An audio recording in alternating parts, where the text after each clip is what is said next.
नमस्कार, मी सागर जोशी. TV9 मराठीच्या 8 PM special रिपोर्टमध्ये आपलं स्वागत. जसजशा निवडणुका जवळ येत आहेत तसतशी भूमिका आणि राजकीय पट अजून रंगत बनत चाललाय. सत्तेमध्ये भुजबळ एकटे पडल्याचा आरोप करत शेंडगे यांनी नवा पक्ष काढला. मात्र पक्ष स्थापनेनंतर भुजबळ वाटलं तर ते येतील असं देखील शेंडगे यांनी म्हटलंय. आणि आज जेव्हा भुजबळांनी अजित पवार मुख्यमंत्री व्हावेत असं वक्तव्य केलं, त्याच्या काही तासातच प्रकाश आंबेडकरांनी भुजबळांना ओबीसींचं नेतृत्व करण्याचं आवाहन केलंय. पाहूया त्याच संदर्भातला एक रिपोर्ट.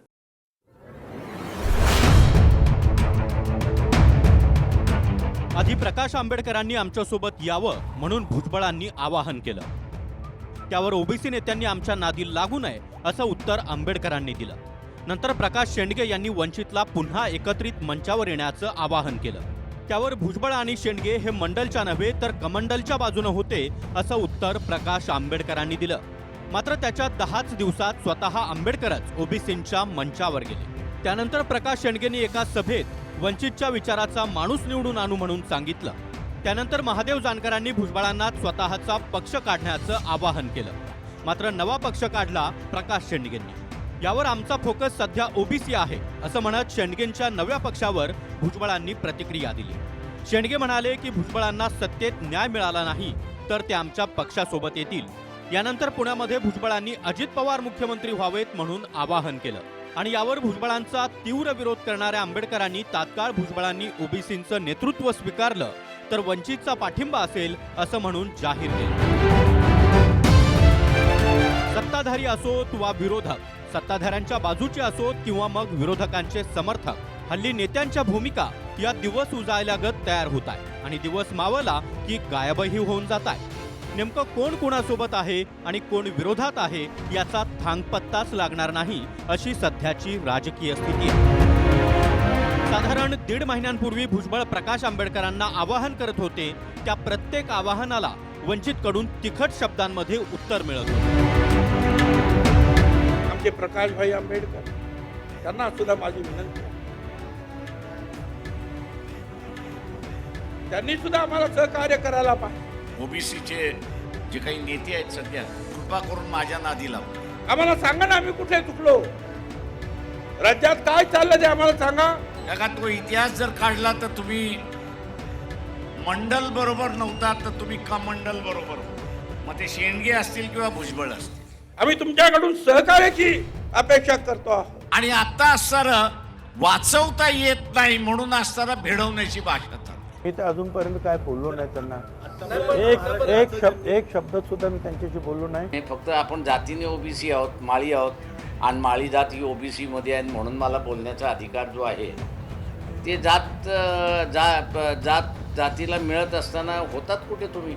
आणि ते किती जरी बोलले तरी मी प्रकाशभाईंना विनंती करेन की कृपया आम्हाला सहकार्य करा, मार्गदर्शन करा. त्यांचा ह्या लढ्याशी संबंध नाही, ओबीसीच्या लढ्याशी संबंधित नाही.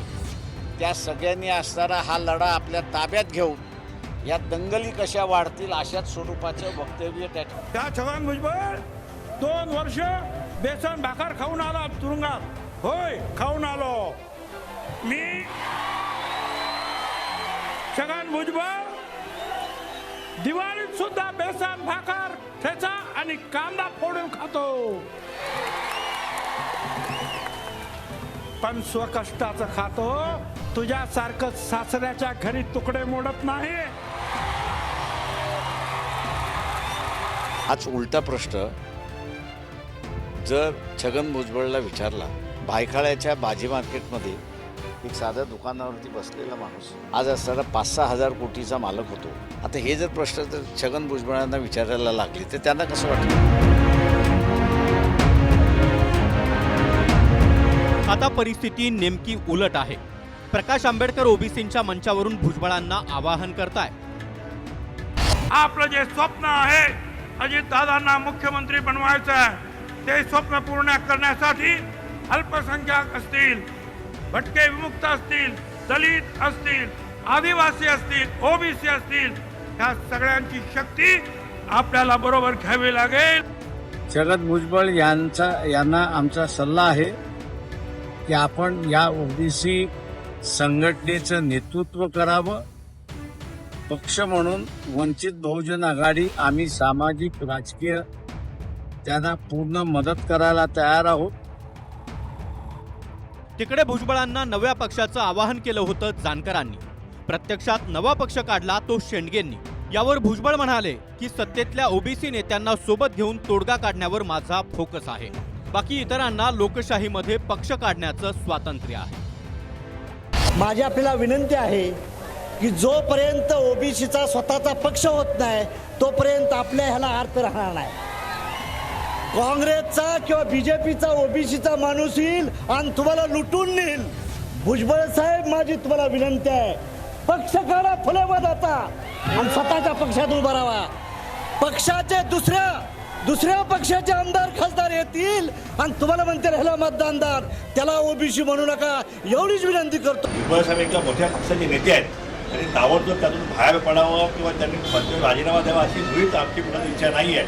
अजून एक वर्ष सत्ता आहे आणि भुजबळ साहेब त्या मंत्री म्हणून त्या सत्तेमध्ये जे आहेत ओबीसीची बाजू लावून धरत आहेत. नाही, ज्यावेळी भुजबळ साहेबांची अशी परिस्थिती निर्माण होईल की त्यांना बाहेर पडावं असं ज्यावेळी निर्माण होईल परिस्थिती, त्यावेळी आमच्या पक्षाचे ते नेतेच असणार आहेत. आमचा फोकस, माझा फोकस सर्व पक्षांची सहकार्य घेऊन सरकारमध्ये सुद्धा पक्षाच्या मध्ये जे ओबीसी असतील किंवा आमची बाजू मांडणारे लोक असतील त्या सगळ्यांचं सहकार्य घेऊन हे ओबीसीवरचं आक्रमण थांबवणं, याला जास्तीत जास्त जे आहे आपण त्याच्यावर लक्ष दिलं पाहिजे, थ्रस्ट दिला पाहिजे, फोकस त्या विषयावर करायला पाहिजे अशी माझी भावना आहे. बाकी लोकशाही आहे, मग ते कुणाला काय करायचं आहे, कुणाला काय करायचं, त्याला मी काही विरोध करू शकत नाही. Bureau report, TV9 Marathi.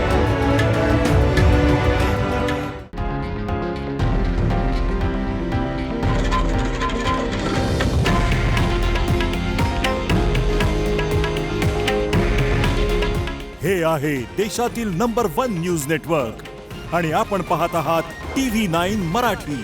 काळजी तुमची, हित महाराष्ट्राचं.